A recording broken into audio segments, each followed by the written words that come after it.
Madam Speaker, Mr. Vice President, members of Congress, the First Lady of the United States,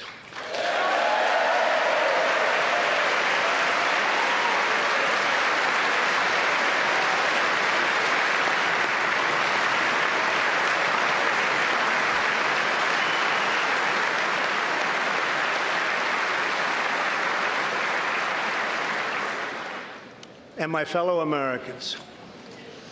We meet tonight at a moment of unlimited potential. As we begin a new Congress, I stand here ready to work with you to achieve historic breakthroughs for all Americans.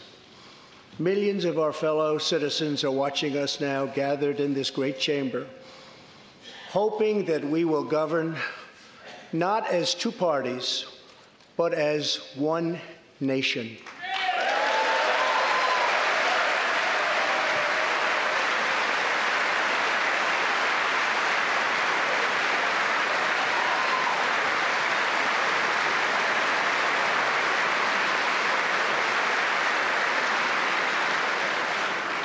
The agenda I will lay out this evening is not a Republican agenda or a Democrat agenda. It's the agenda of the American people. Many of us have campaigned on the same core promises to defend American jobs and demand fair trade for American workers, to rebuild and revitalize our nation's infrastructure, to reduce the price of health care and prescription drugs, to create an immigration system that is safe, lawful, modern, and secure, and to pursue a foreign policy that puts America's interest first. There is a new opportunity in American politics if only we have the courage together to seize it.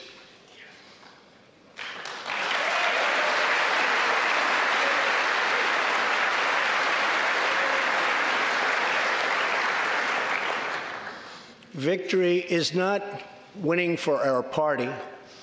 Victory is winning for our country.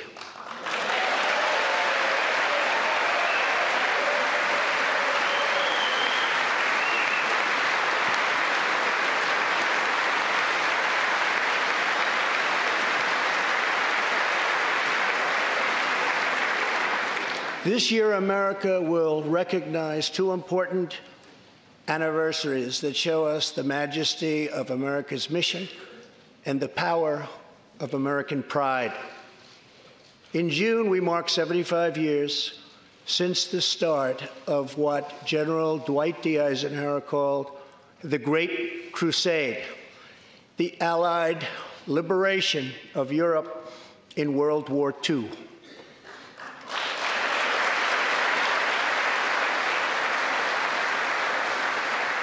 On D-Day, June 6, 1944, 15,000 young American men jumped from the sky, and 60,000 more stormed in from the sea to save our civilization from tyranny.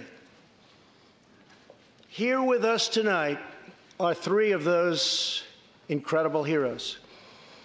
Private First Class Joseph Riley, Staff Sergeant Irving Locker, and Sergeant Herman Zaitchik. Please.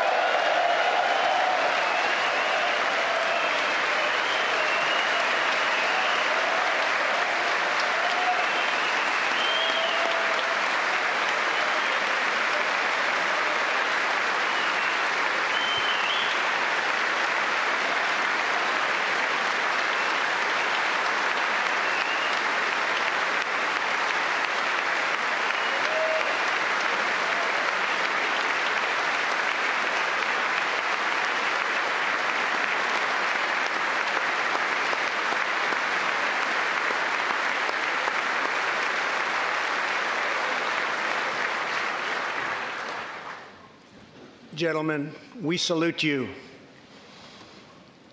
In 2019, we also celebrate 50 years since brave young pilots flew 250,000 miles through space to plant the American flag on the face of the moon. Half a century later, we are joined by one of the Apollo 11 astronauts who planted that flag, Buzz Aldrin.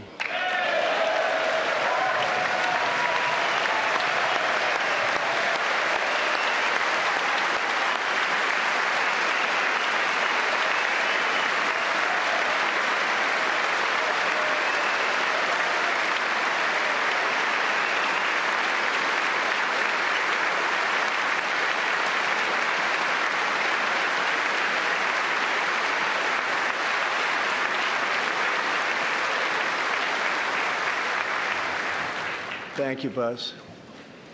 This year, American astronauts will go back to space on American rockets.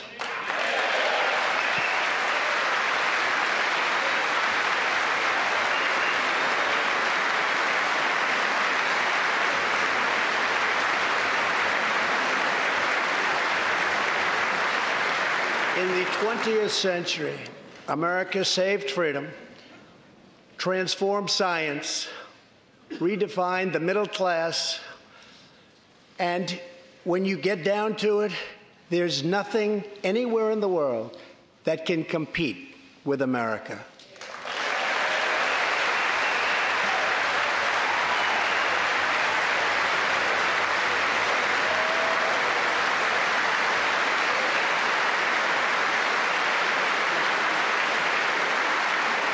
Now we must step boldly and bravely into the next chapter of this great American adventure, and we must create a new standard of living for the 21st century. An amazing quality of life for all of our citizens is within reach. We can make our communities safer, our families stronger, our culture richer, our faith deeper, and our middle class bigger and more prosperous than ever before.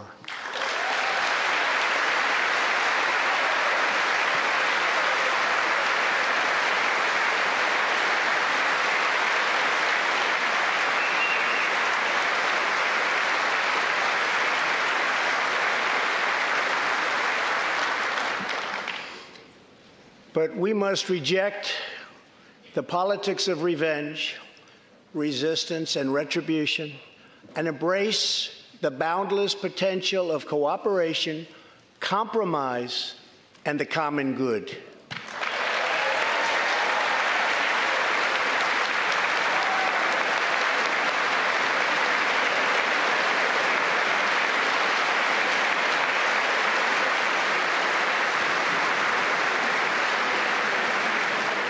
Together, we can break decades of political stalemate. We can bridge old divisions, heal old wounds, build new coalitions, forge new solutions, and unlock the extraordinary promise of America's future. The decision is ours to make. We must choose between greatness or gridlock, results or resistance, vision or vengeance, incredible progress or pointless destruction. Tonight, I ask you to choose greatness.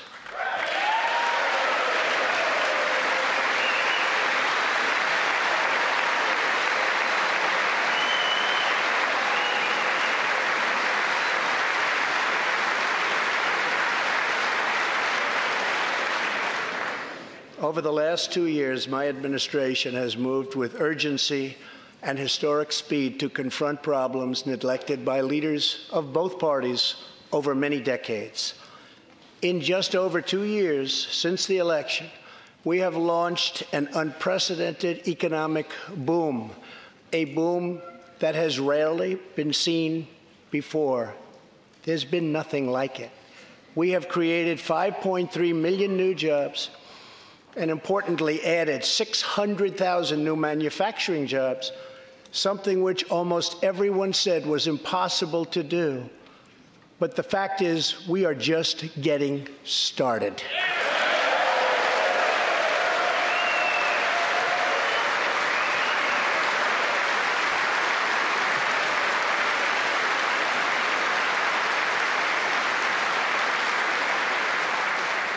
Wages are rising at the fastest pace in decades and growing for blue-collar workers who I promised to fight for.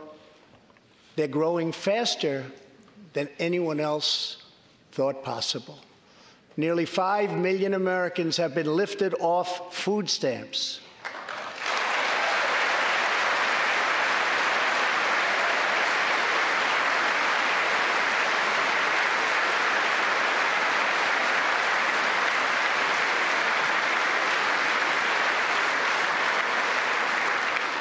The U.S. economy is growing almost twice as fast today as when I took office, and we are considered far and away the hottest economy anywhere in the world, not even close.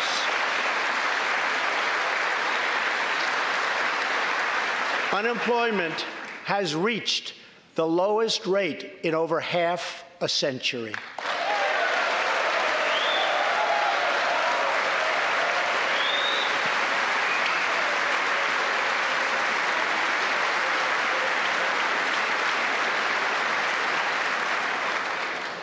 African American, Hispanic American, and Asian American unemployment have all reached their lowest levels ever recorded.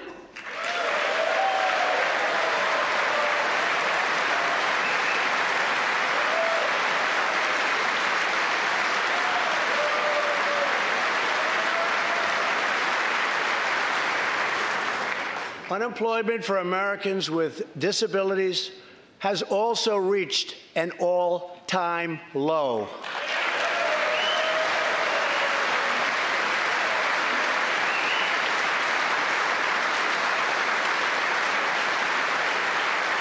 More people are working now than at any time in the history of our country. 157 million people at work.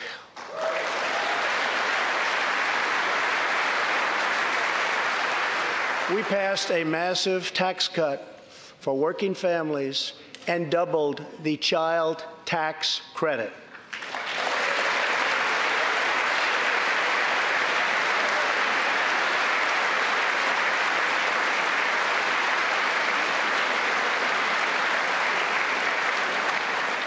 We virtually ended the estate tax, or death tax, as it is often called, on small businesses, for ranches, and also for family farms.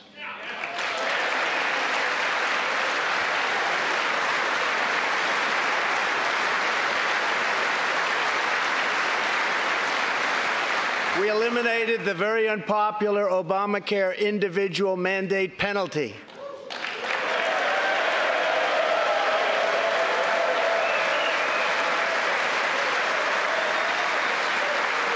And to give critically ill patients access to life-saving cures, we passed, very importantly, right to try.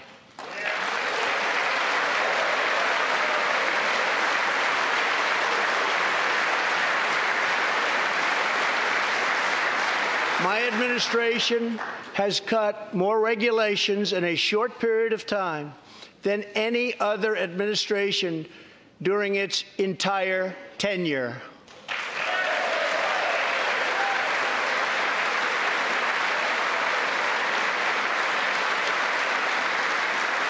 Companies are coming back to our country in large numbers, thanks to our historic reductions in taxes and regulations.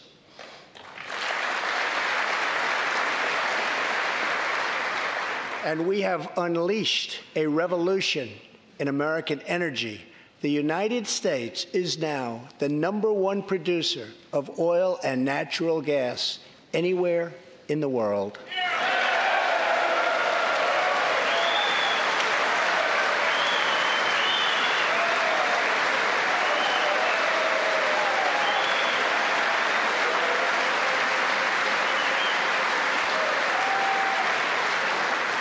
And now, for the first time in 65 years, we are a net exporter of energy.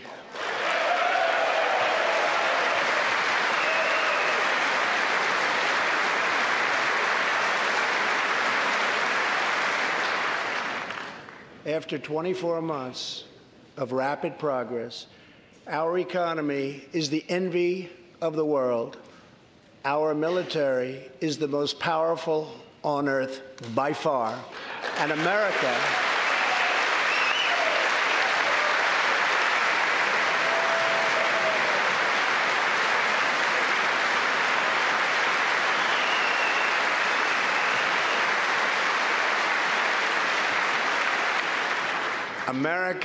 is again winning each and every day.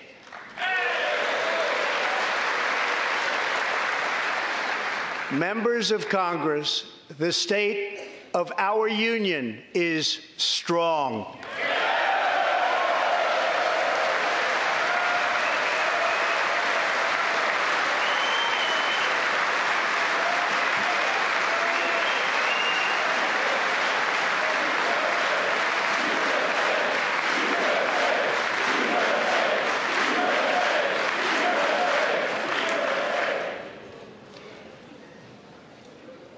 That sounds so good. Our country is vibrant, and our economy is thriving like never before. On Friday, it was announced that we added another 304,000 jobs last month alone, almost double the number expected.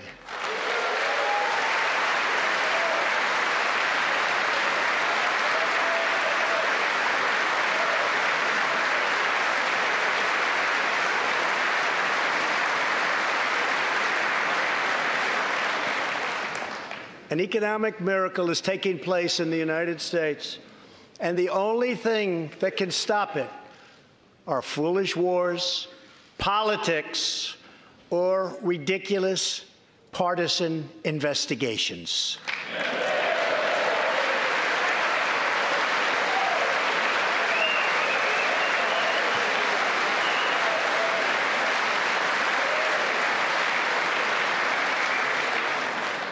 If there is going to be peace and legislation, there cannot be war and investigation. It just doesn't work that way. We must be united at home to defeat our adversaries abroad. This new era of cooperation can start with finally confirming the more than 300 highly qualified nominees who are still stuck in the Senate, in some cases years and years waiting. Not right.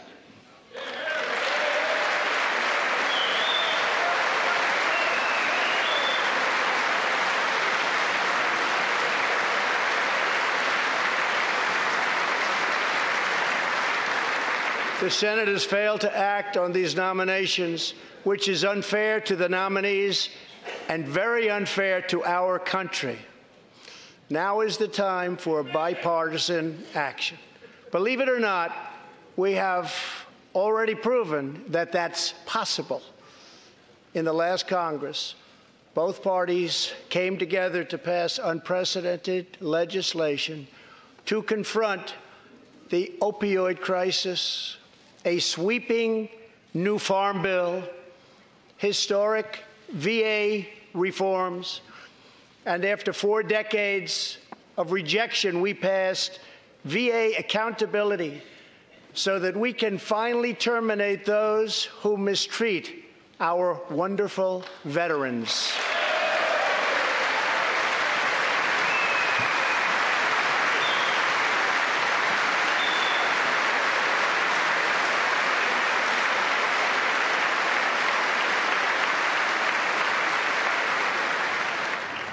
And just weeks ago, both parties united for groundbreaking criminal justice reform. They said it couldn't be done.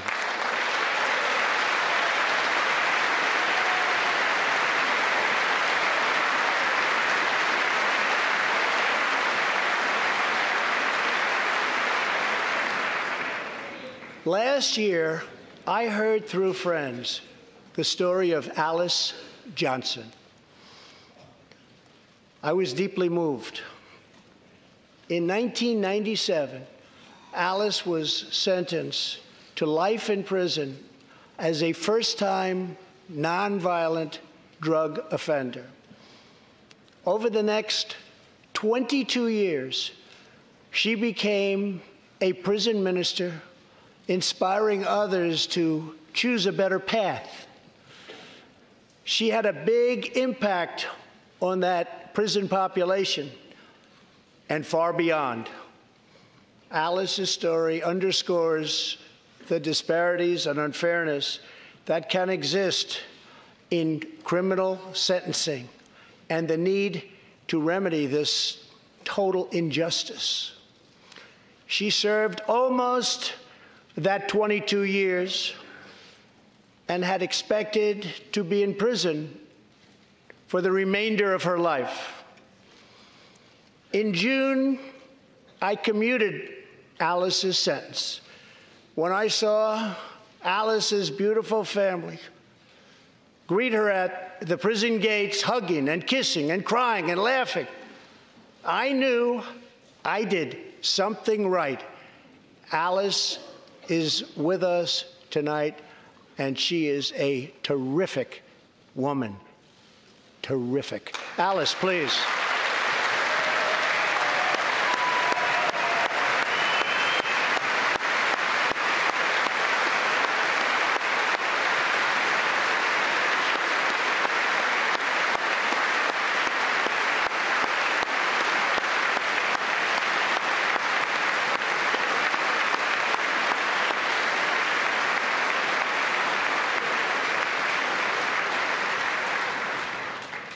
Alice, thank you for reminding us that we always have the power to shape our own destiny. Thank you very much, Alice. Thank you very much.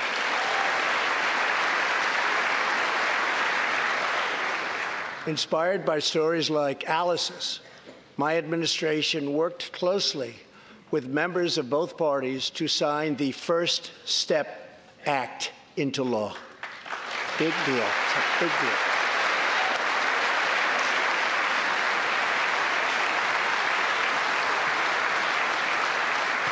This legislation reformed sentencing laws that have wrongly and disproportionately harmed the African American community.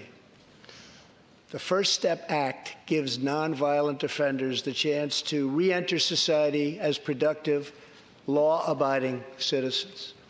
Now, states across the country are following our lead. America is a nation that believes in redemption. We are also joined tonight by Matthew Charles from Tennessee.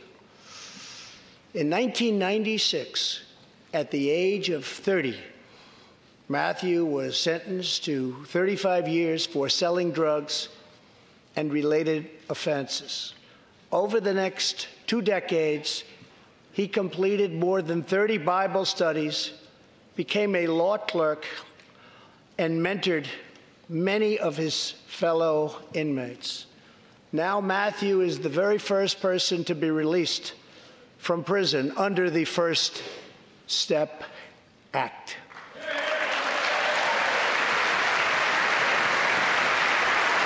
Matthew, please.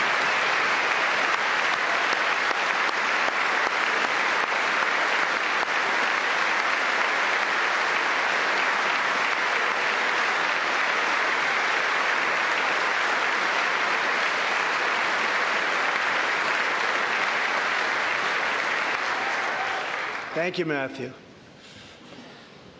Welcome home.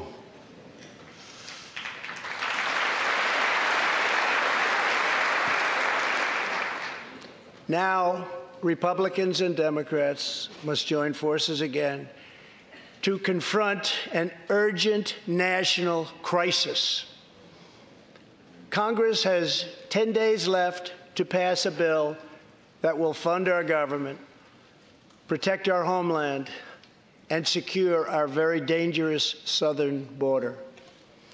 Now is the time for Congress to show the world that America is committed to ending illegal immigration and putting the ruthless coyotes, cartels, drug dealers, and human traffickers out of business.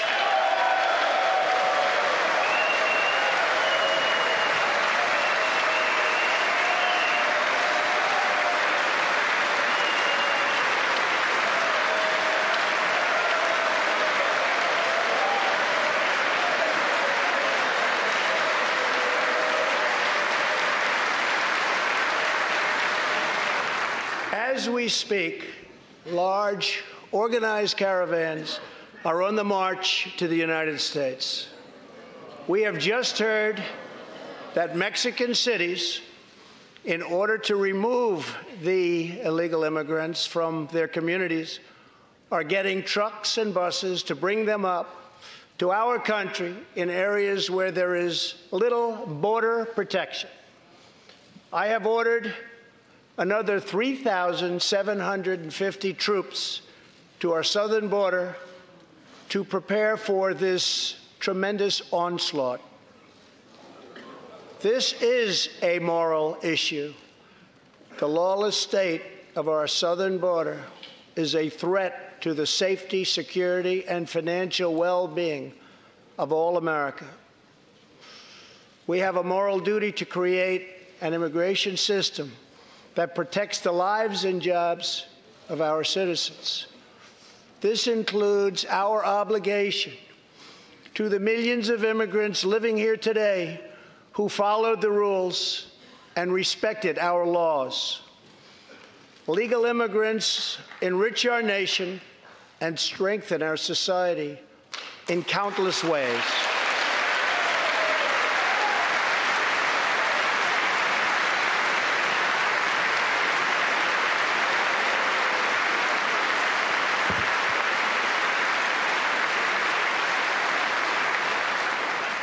I want people to come into our country in the largest numbers ever, but they have to come in legally.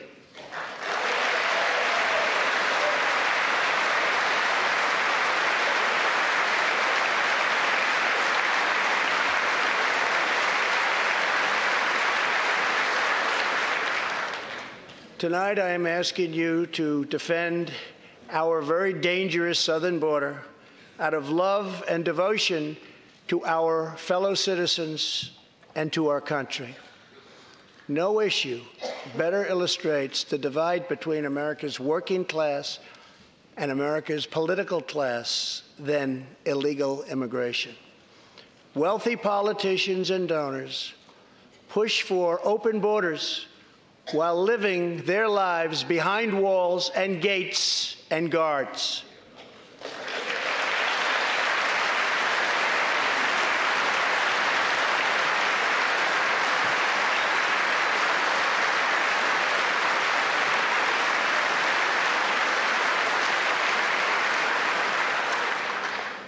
Meanwhile, working-class Americans are left to pay the price for mass illegal immigration. Reduced jobs, lower wages, overburdened schools, hospitals that are so crowded you can't get in, increased crime, and a depleted social safety net. Tolerance for illegal immigration is not compassionate. It is actually very cruel.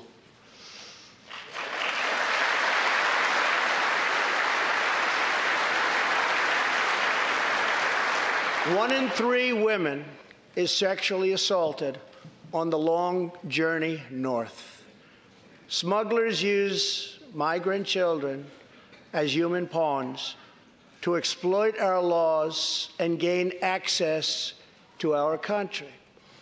Human traffickers and sex traffickers take advantage of the wide open areas between our ports of entry to smuggle thousands of young girls and women into the United States and to sell them into prostitution and modern-day slavery. Tens of thousands of innocent Americans are killed by lethal drugs that cross our border and flood into our cities, including meth, heroin, cocaine, and fentanyl. The savage gang, MS-13, now operates in at least 20 different American states, and they almost all come through our southern border.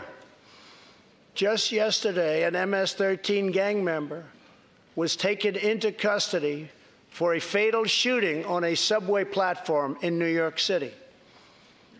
We are removing these gang members by the thousands, but until we secure our border, they're going to keep streaming right back in. Year after year, countless Americans are murdered by criminal, illegal aliens. I've gotten to know many wonderful angel moms and dads and families. No one should ever have to suffer the horrible heartache that they have had to endure. Here tonight is Deborah Bissell. Just 3 weeks ago, Deborah's parents, Gerald and Sharon, were burglarized and shot to death in their Reno, Nevada home by an illegal alien. They were in their 80s and are survived by 4 children, 11 grandchildren, and 20 great-grandchildren. Also here tonight are Gerald and Sharon's granddaughter, Heather, and great-granddaughter, Madison. To Deborah, Heather, Madison, please stand. Few can understand your pain. Thank you, and thank you for being here. Thank you very much.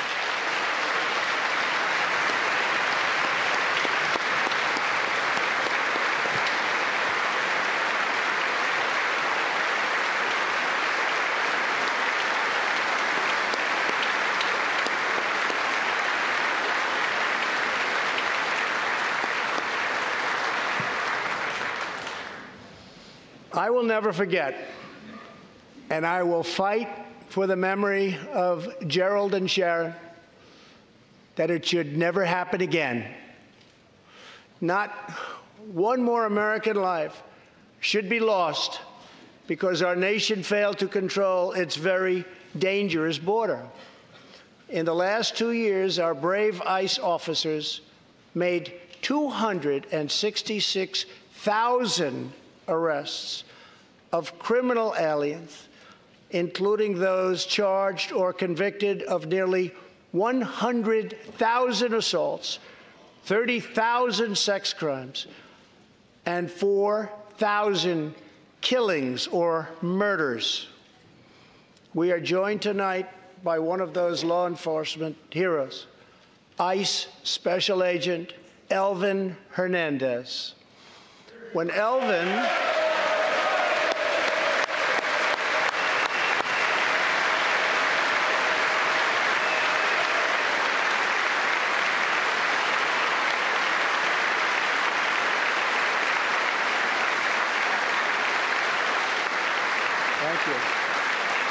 When Elvin was a boy, he and his family legally immigrated to the United States from the Dominican Republic.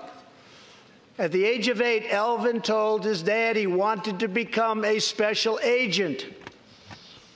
Today, he leads investigations into the scourge of international sex trafficking. Elvin says that if I can make sure these young girls get their justice, I've really done my job. Thanks to his work and that of his incredible colleagues, more than 300 women and girls have been rescued from the horror of this terrible situation. And more than 1,500 sadistic traffickers have been put behind bars.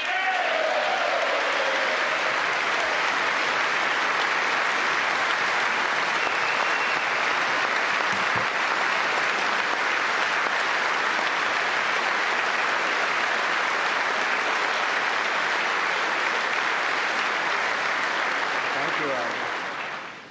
We will always support the brave men and women of law enforcement. And I pledge to you tonight that I will never abolish our heroes from ICE. Thank you.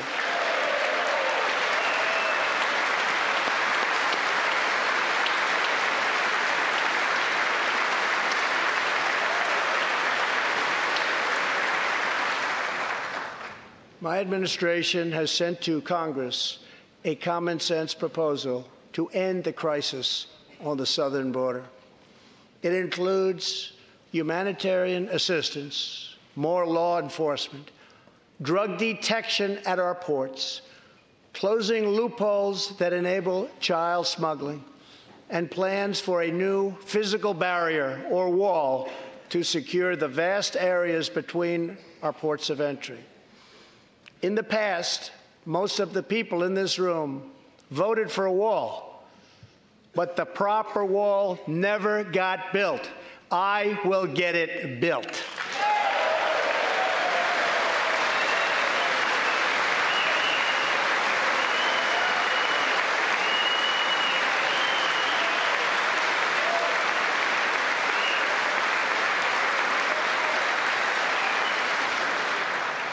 This is a smart, strategic, see-through steel barrier, not just a simple concrete wall.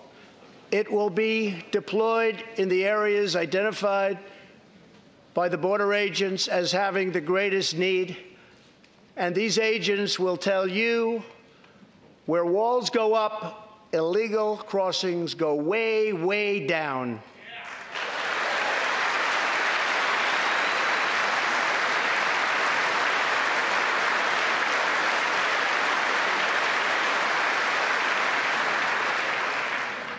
San Diego used to have the most illegal border crossings in our country.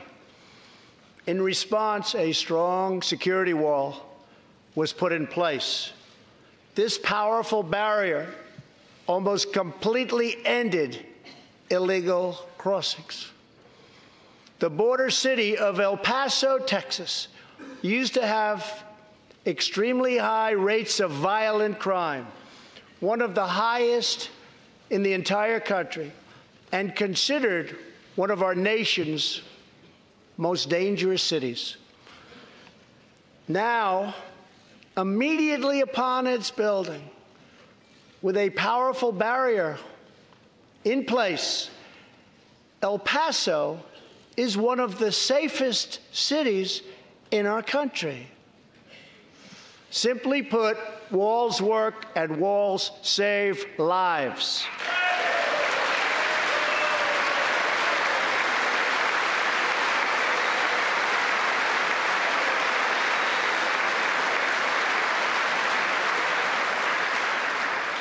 So let's work together, compromise, and reach a deal that will truly make America safe.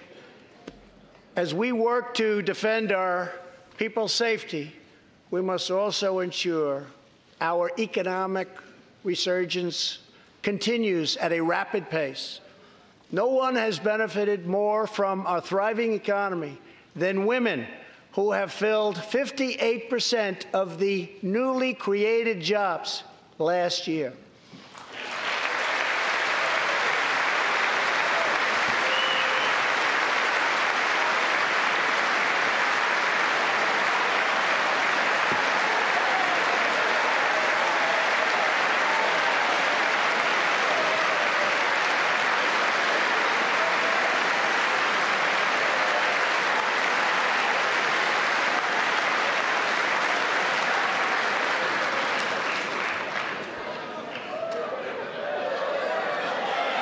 You weren't supposed to do that. Thank you very much. Thank you very much. All Americans can be proud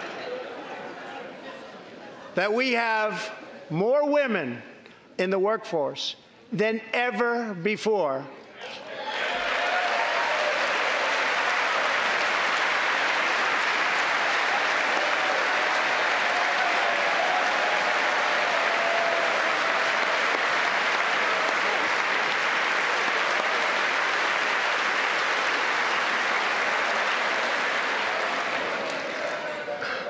Don't sit yet. You're going to like this. And exactly 1 century after Congress passed the constitutional amendment giving women the right to vote, we also have more women serving in Congress than at any time before.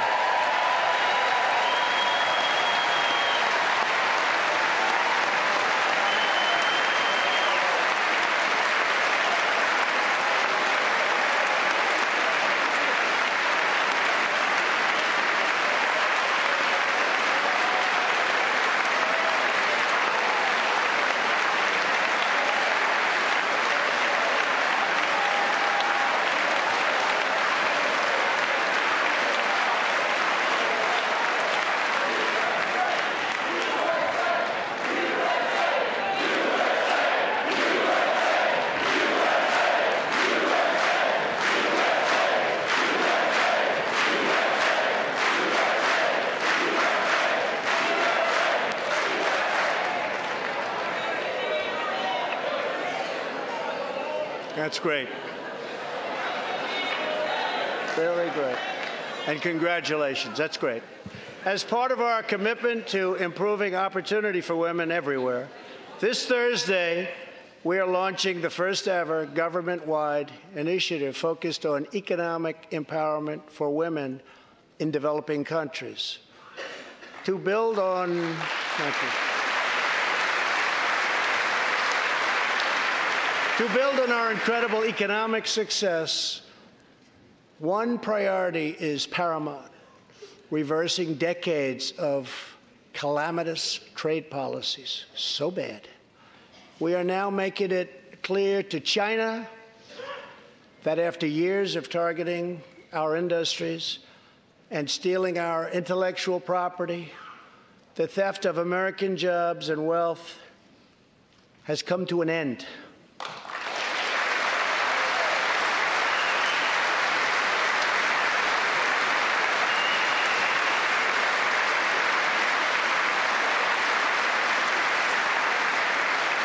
Therefore, we recently imposed tariffs on $250 billion of Chinese goods, and now our Treasury is receiving billions and billions of dollars. But I don't blame China for taking advantage of us. I blame our leaders and representatives for allowing this travesty to happen. I have great respect for President Xi, and we are now working on a new trade deal with China. But it must include real structural change to end unfair trade practices, reduce our chronic trade deficit, and protect American jobs.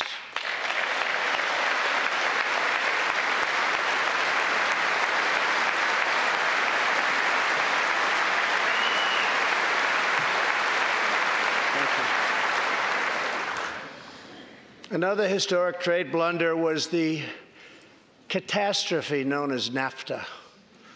I have met the men and women of Michigan, Ohio, Pennsylvania, Indiana, New Hampshire, and many other states whose dreams were shattered by the signing of NAFTA. For years, politicians promised them they would renegotiate for a better deal. But no one ever tried until now.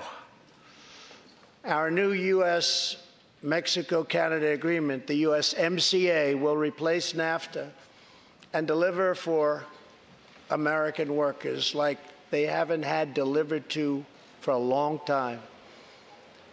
I hope you can pass the USMCA into law so that we can bring back our manufacturing jobs in even greater numbers, expand American agriculture, protect intellectual property, and ensure that more cars are proudly stamped with our 4 beautiful words: Made in the USA.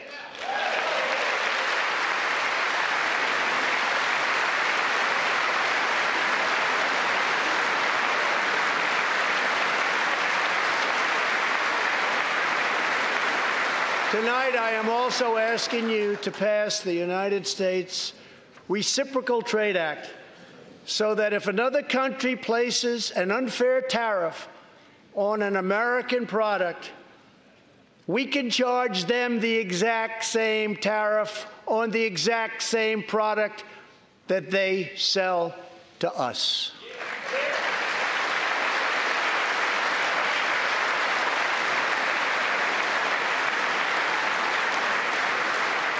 Both parties should be able to unite for a great rebuilding of America's crumbling infrastructure.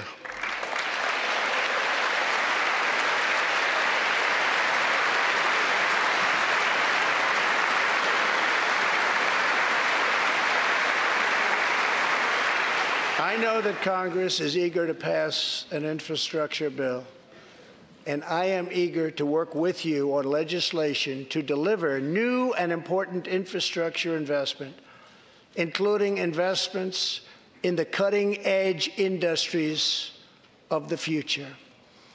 This is not an option. This is a necessity. The next major priority for me and for all of us should be to lower the cost of health care and prescription drugs and to protect patients with pre-existing conditions.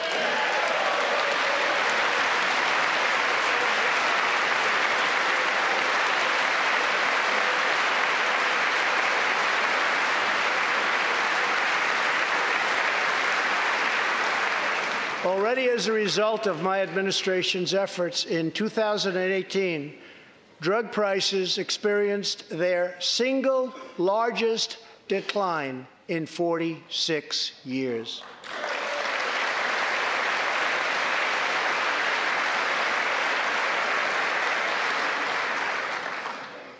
But we must do more. It's unacceptable that Americans pay vastly more than people in other countries for the exact same drugs, often made in the exact same place. This is wrong, this is unfair, and together we will stop it, and we'll stop it fast.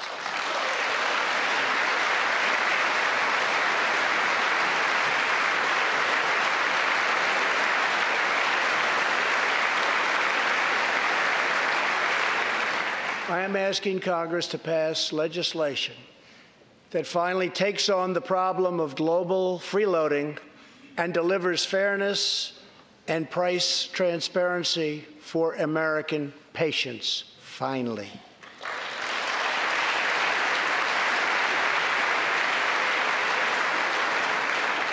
We should also require drug companies, insurance companies, and hospitals to disclose real prices to foster competition and bring costs way down.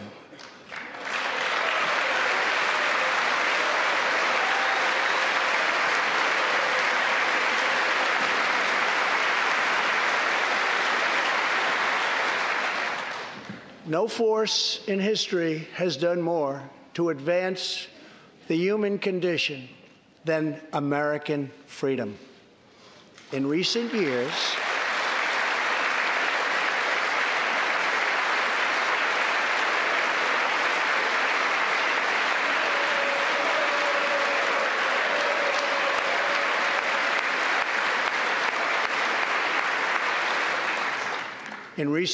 we have made remarkable progress in the fight against HIV and AIDS. Scientific breakthroughs have brought a once distant dream within reach. My budget will ask Democrats and Republicans to make the needed commitment to eliminate the HIV epidemic in the United States within 10 years. We have made incredible strides, incredible.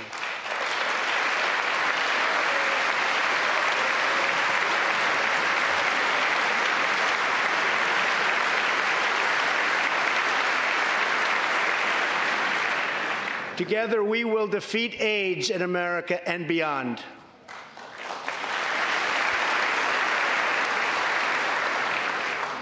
Tonight, I am also asking you to join me in another fight that all Americans can get behind, the fight against childhood cancer.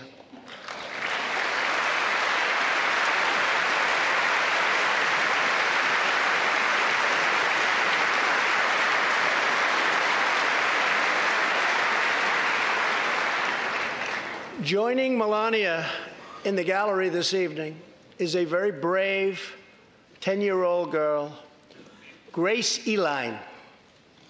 Every birthday,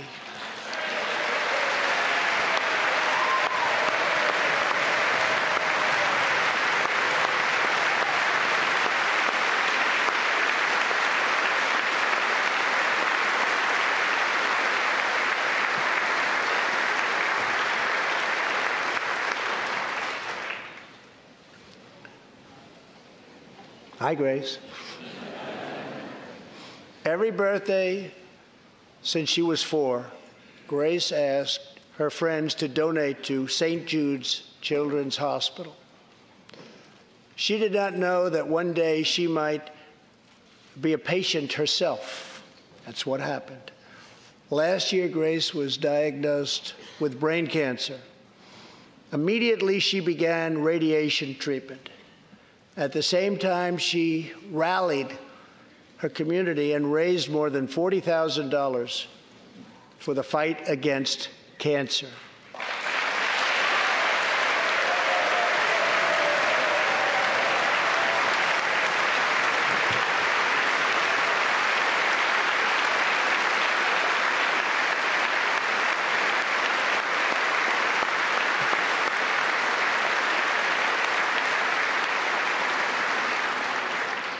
When Grace completed treatment last fall, her doctors and nurses cheered. They loved her. They still love her. With tears in their eyes as she hung up a poster that read, "Last day of chemo."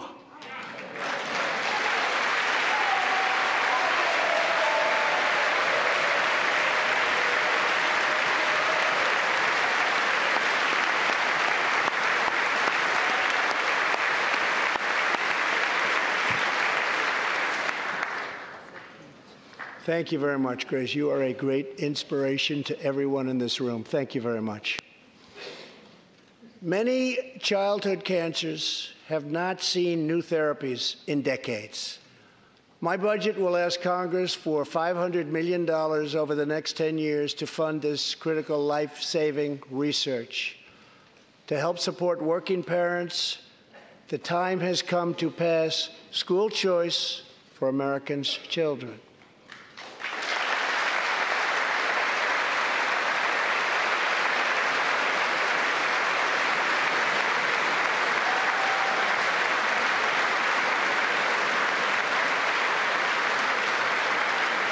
I am also proud to be the first president to include in my budget a plan for nationwide paid family leave so that every new parent has the chance to bond with their newborn child.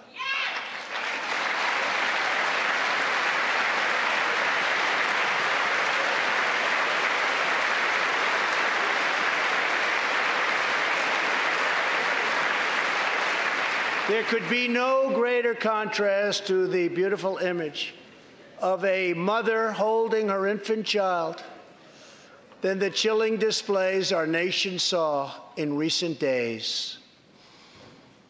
Lawmakers in New York cheered with delight upon the passage of legislation that would allow a baby to be ripped from the mother's womb moments from birth. These are living, feeling, beautiful babies who will never get the chance to share their love and their dreams with the world.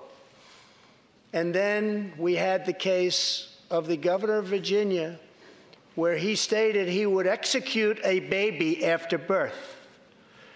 To defend the dignity of every person, I am asking Congress to pass legislation to prohibit the late-term abortion of children who can feel pain in the mother's womb.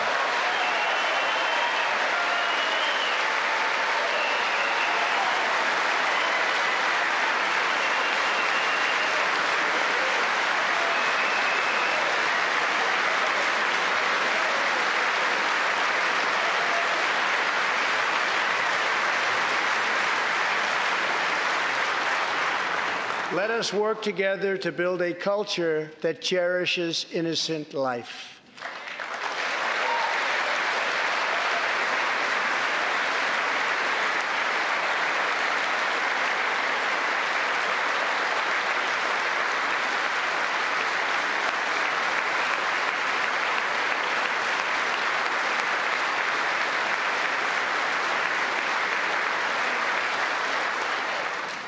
And let us reaffirm a fundamental truth. All children, born and unborn, are made in the holy image of God. The final part of my agenda is to protect American security. Over the last 2 years, we have begun to fully rebuild the United States military with $700 billion last year and $716 billion this year. We are also getting other nations to pay their fair share. Finally.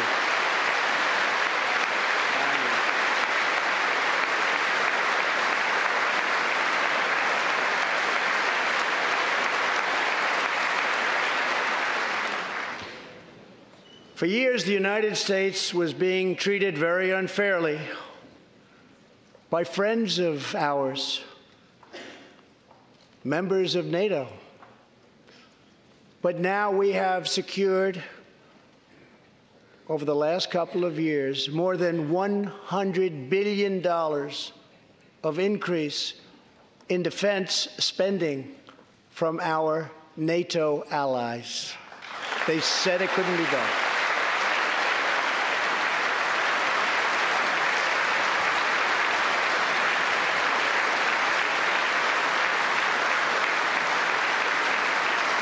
As part of our military buildup, the United States is developing a state-of-the-art missile defense system. Under my administration, we will never apologize for advancing America's interests. For example, decades ago, the United States entered into a treaty with Russia in which we agreed to limit and reduce our missile capability. While we followed the agreement and the rules to the letter, Russia repeatedly violated its terms. It's been going on for many years. That is why I announced that the United States is officially withdrawing from the Intermediate Range Nuclear Forces Treaty, or INF Treaty. Perhaps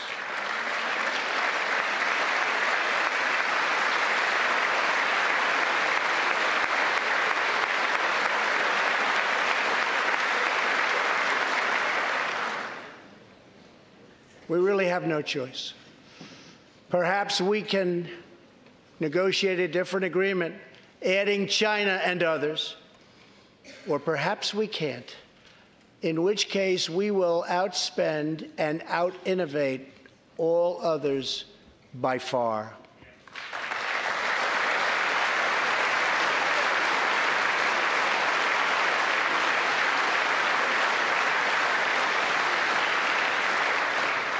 As part of a bold new diplomacy, we continue our historic push for peace on the Korean Peninsula.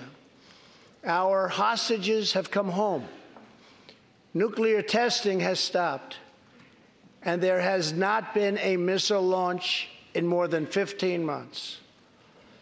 If I had not been elected President of the United States, we would right now, in my opinion, be in a major war with North Korea.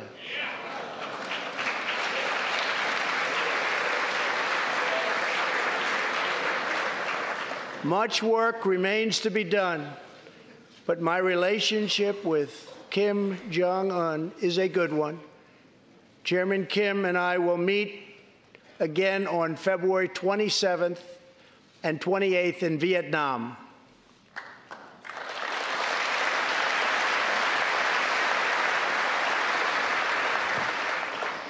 2 weeks ago, the United States officially recognized the legitimate government of Venezuela and its new president, Juan Guaido.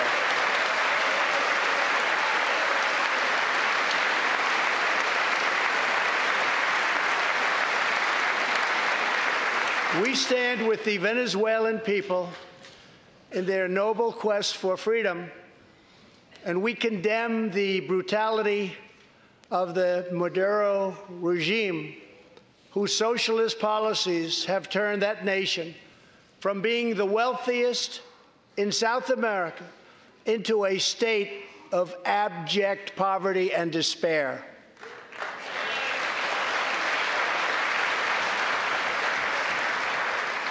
Here in the United States, we are alarmed by the new calls to adopt socialism in our country. America was founded on liberty and independence, and not government coercion, domination, and control. We are born free, and we will stay free.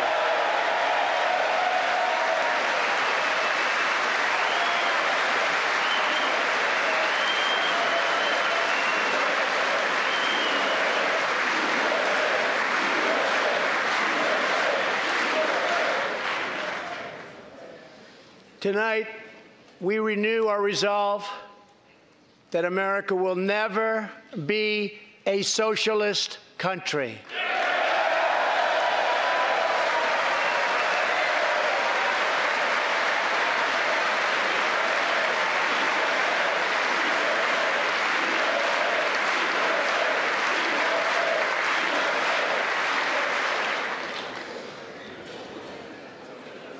One of the most complex set of challenges we face, and have for many years, is in the Middle East. Our approach is based on principled realism, not discredited theories that have failed for decades to yield progress. For this reason, my administration recognized the true capital of Israel and proudly opened the American embassy in Jerusalem.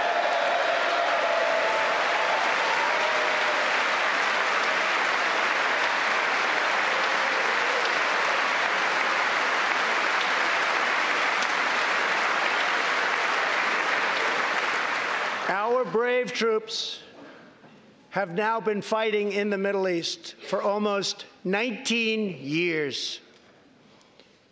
In Afghanistan and Iraq, nearly 7,000 American heroes have given their lives. More than 52,000 Americans have been badly wounded. We have spent more than $7 trillion in fighting wars in the Middle East. As a candidate for president, I loudly pledged a new approach. Great nations do not fight endless wars.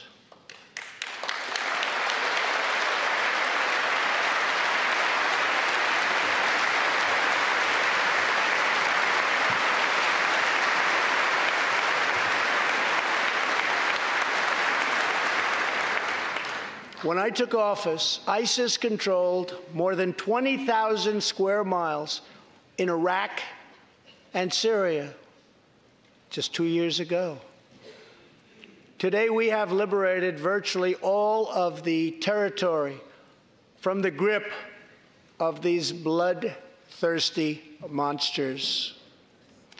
Now, as we work with our allies to destroy the remnants of ISIS, it is time to give our brave warriors in Syria a warm welcome home. I have also accelerated our negotiations to reach, if possible, a political settlement in Afghanistan. The opposing side is also very happy to be negotiating. Our troops have fought with unmatched valor, and thanks to their bravery, we are now able to pursue a possible political solution to this long and bloody conflict.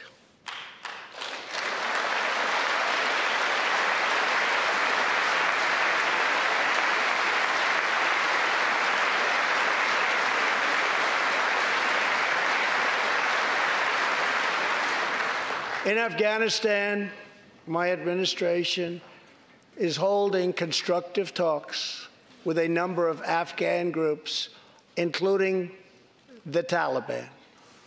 As we make progress in these negotiations, we will be able to reduce our troops' presence and focus on counterterrorism, and we will indeed focus on counterterrorism.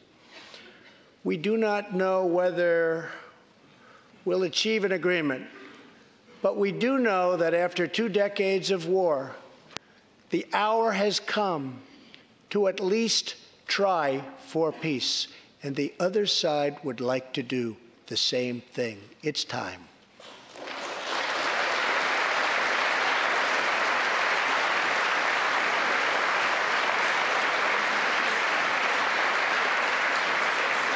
Above all, friend and foe alike must never doubt this nation's power and will to defend our people. 18 years ago, violent terrorists attacked the USS Cole, and last month, American forces killed one of the leaders of that attack.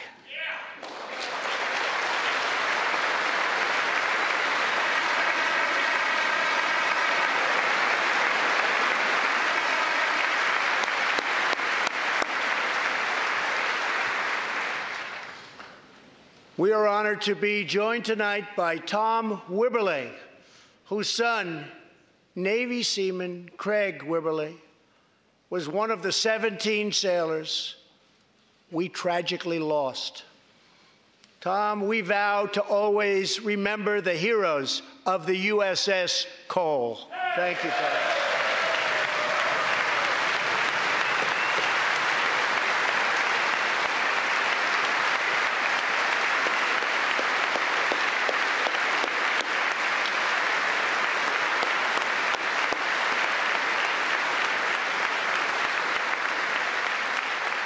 My administration has acted decisively to confront the world's leading state sponsor of terror, the radical regime in Iran.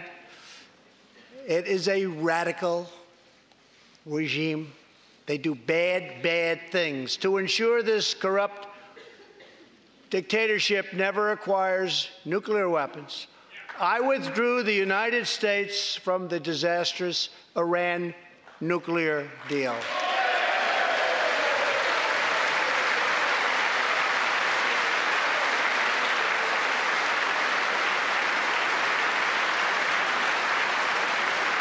And last fall, we put in place the toughest sanctions ever imposed by us on a country.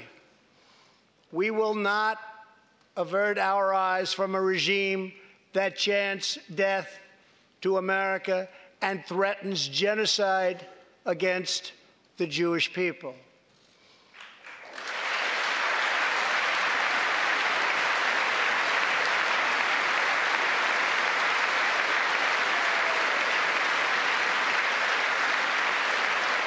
We must never ignore the vile poison of anti-Semitism or those who spread its venomous creed. With one voice, we must confront this hatred anywhere and everywhere it occurs. Just months ago, 11 Jewish Americans were viciously murdered in an anti-Semitic attack on the Tree of Life Synagogue in Pittsburgh. SWAT officer Timothy Matson raced into the gunfire and was shot 7 times chasing down the killer, and he was very successful. Timothy has just had his 12th surgery, and he's going in for many more. but he made the trip to be here with us tonight. Officer Mattson, please.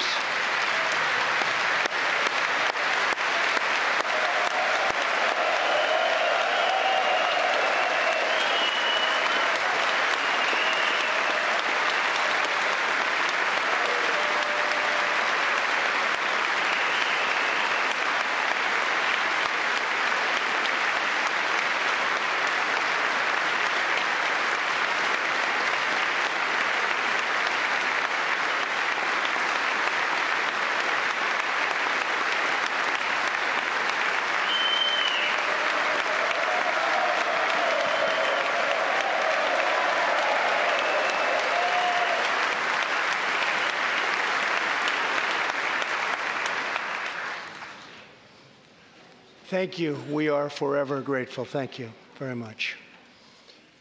Tonight, we are also joined by Pittsburgh survivor, Judah Samet. He arrived at the synagogue as the massacre began. But not only did Judah narrowly escape death last fall, more than 7 decades ago, he narrowly survived the Nazi concentration camps. Today is Judah's 81st birthday.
They wouldn't do that for me, Judah.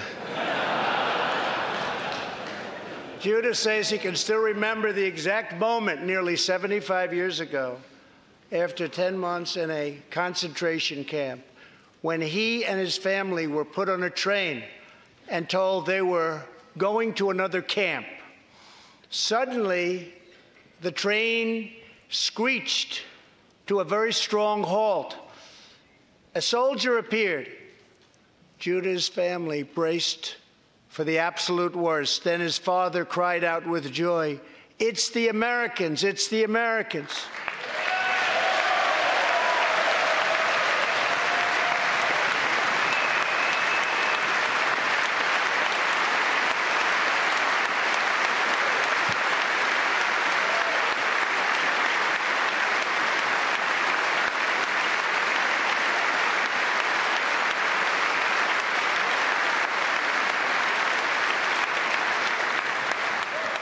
Thank you. A second Holocaust survivor who is here tonight, Joshua Kaufman, was a prisoner at Dachau. He remembers watching through a hole in the wall of a cattle car as American soldiers rolled in with tanks. To me, Joshua recalls, the American soldiers were proof that God exists. And they came down from the sky. They came down from heaven. I began this evening by honoring 3 soldiers who fought on D-Day in the Second World War. One of them was Herman Zaitchik. But there is more to Herman's story. A year after he stormed the beaches of Normandy, Herman was one of the American soldiers who helped liberate Dachau.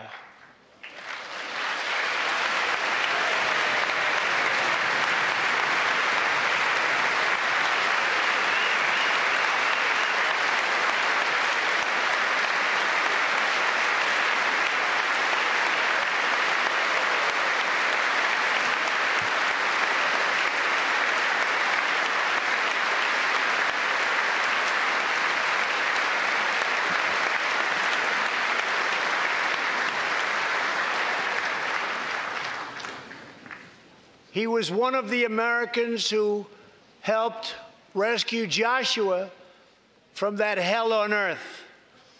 Almost 75 years later, Herman and Joshua are both together in the gallery tonight, seated side by side, here in the home of American freedom. Herman and Joshua, your presence this evening is very much appreciated. Thank you very much.